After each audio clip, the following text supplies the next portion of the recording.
वह हर दिन ऐशो आराम और असीम वैभव में डूबा रहता था और वह सबका पूजनीय राजा था।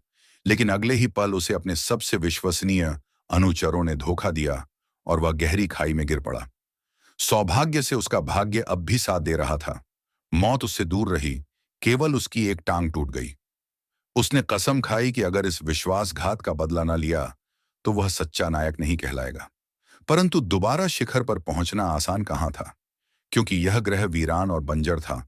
एक बूंद साफ पानी तक मिलना मुश्किल, और उससे भी भयावह यह कि चारों ओर हिंसक पक्षी और दानवीय जीव भरे पड़े थे। फिर भी रेडिक को कोई डर नहीं था। अब जीवित रहने के लिए उसने अपने आप को मिट्टी में गाड़ लिया। एक दिन भर लाश बनकर पड़ा रहा ताकि शिकार फंस जाए। इस तरह उसने आसानी से भोजन का प्रबंध किया। ऊर्जा जुटाने के बाद उसने चट्टानों में एक दरार ढूंढी। उसने टुकड़े साफ किए और अपनी टूटी हुई टांग को दरार में फंसाकर दांत भींच लिए। कड़क की आवाज आई और हड्डी जबरन सीधी कर दी।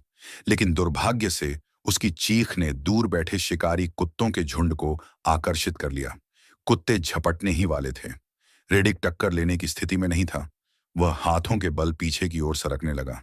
पीछे कोई रास्ता न बचा तो वह जल्दी से दुर्गंध भरे जलकुंड में कूद गया और सांस रोककर बैठा रहा। कुत्ते किनारे पर घेराबंदी किए रहे, जाने का नाम न लिया। और तभी दुर्गंधयुक्त जलकुंड में छिपी हुई मांसभक्षी मछलियां उसकी रक्तगंध से जाग उठी।